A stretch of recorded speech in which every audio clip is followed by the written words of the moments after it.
ఉంద్యాల గ్రామంలోని కాంగ్రెస్ కార్యకర్త కేపీ రాజు గారి చనిపోయినటువంటి అప్పుడు ఎంపీడీ సెలక్షన్లో పాల్గొన్నటువంటి కేపీ రాజు గారు మాజీ సింగిల్ విండో డైరెక్టర్.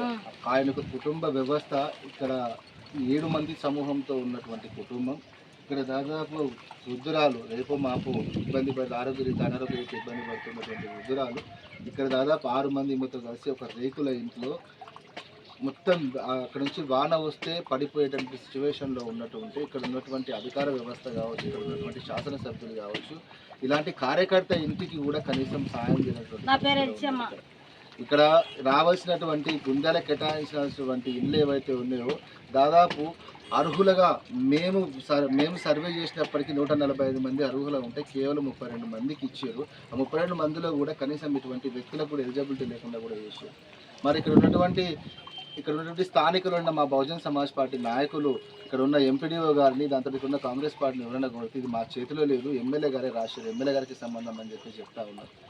అందుకోసం అడుగుతా ఉన్నా, ఇటువంటి వ్యక్తుల కోసం మామ్నాడు జిల్లా కేంద్రంలో కలెక్టర్ గారి కార్యాలయ ముట్టడి ప్రోగ్రాం కిందకి ఈరోజు రానున్న రోజుల్లో సోమవారం నాడు 14వ తేదీ నాడు ఇటువంటి వ్యక్తులందరికీ దరఖాస్తులు తీసుకొని మరి యొక్క దరఖాస్తులకు దాదాపు ఆ రోజు ఏదైతే కార్యగారు చెప్పినట్టు చేవేలలో ఎస్టీ డిక్లరేషన్ ఏదైతే ఉన్నదో ఆ డిక్లరేషన్ ప్రకారం ఇండ్లు లేని వ్యక్తులకు ఇళ్ల స్థలం ఇస్తామని చెప్పారు, మరి నిర్మాణానికి తోడ్పడతామని చెప్పారు. మరి ఈరోజు ఇటువంటి వ్యక్తులు 50,000 లక్షల రూపాయలు పెట్టుకొని బేస్మెంట్ వేసుకొని ఇంకా అన్ని రకాలుగా మేము ఎట్లయినా కష్టం వేసుకుంటాం అబ్బా మాకు ఇల్లు ఏమంటే దాదాపు 10 సంవత్సరాల నుంచి ఆ ప్రభుత్వంలో మాకు ఇల్లు లేదు, ఇప్పుడు కూడా ఇల్లు లేకున్నటువంటి ప్రభుత్వం, మేము కాంగ్రెస్కి ఓటేసి కూడా ఈరోజు మాకు ఫలితం ఏముందని చెప్పేసి ఇబ్బంది పడుతున్న తరుణంలో వీళ్ళకు బహుజన్ సమాజ్ పార్టీ అండగా ఉండి భీమకు ఇల్లు నిర్మాణం వచ్చేటంతా కూడా మేము మామ్నాడు జిల్లా కేంద్రంలో ధర్నా కార్యక్రమం నిర్వహిస్తామని తెలియజేస్తా ఉన్నాం. జై బీఎస్పీ, జై భారత్.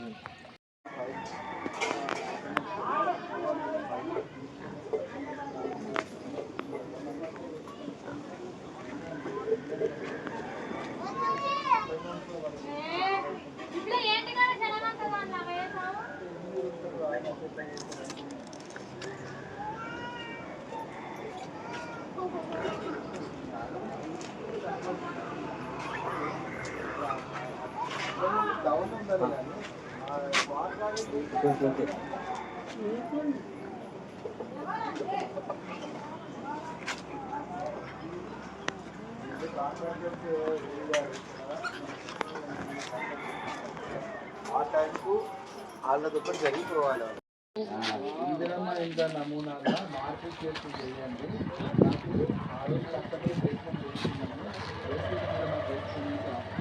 దాని మీద ఇంత ఎక్కలు కట్టుకొని సెట్ చేసుకుంటాను, నాకు 10 నిమిషాలు ఓకే అవుతాయి అని చెప్పేసినట్టు మనం ఆ పేషెంట్ మీద గొడవ పోతే అవకాశం దాని మీద మార్పులు చేర్పులు చేస్తారంటే దాంట్లో మీరు అడగకుండా ఉంటే నిబంధనలు ఎవరు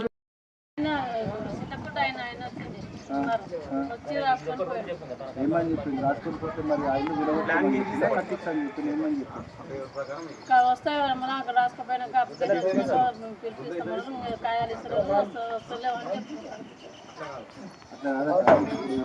ఇల్లు వచ్చింది కదా, ఇప్పుడు ఇల్లు ఉంది కదా, ఇల్లు వస్తాయి సోమవారం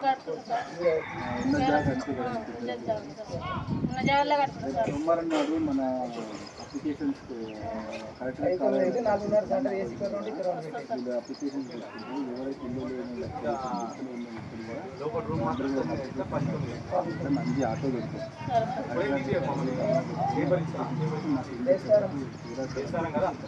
అసలు మన ప్రాబ్లం ఏంటంటే ఎవరు ఇల్లు రాసుకోకపోయి ఎవరు ఎంక్వైరీ ఎవరు మనకే అర్థమవుతుంది. సాయి చింతకుటలో మండలంలో వచ్చింది రోజులలో వచ్చి రాసుకొని పోయాను, కూడా దింపుకొని పోయాను, అప్లికేషన్ చేస్తామని చెప్పింది. ఇంతవరకు కాయాలు తీసుకుంటే అడితే మీ పేర్లు తెలియమని చెప్తున్నారు. ఇంతమందికి ఇంట్లో వస్తుంది సార్, మాకెందుకు రావు వస్తే మేము కట్టుకుంటాం కదా, సాయం వస్తే ఇది అంటే ఉన్నారు కదా ఇంట్లో వాటిలో ఓటు ఎన్నికైనా అడుగుతారు, ఓటు ఆడపిల్లలు అందరూ వేస్తేనే గెలిచేది సార్. ఉన్న వాళ్ళకి సార్, లేని వాళ్ళకి ఎందుకు సార్, బీద వాళ్ళకి.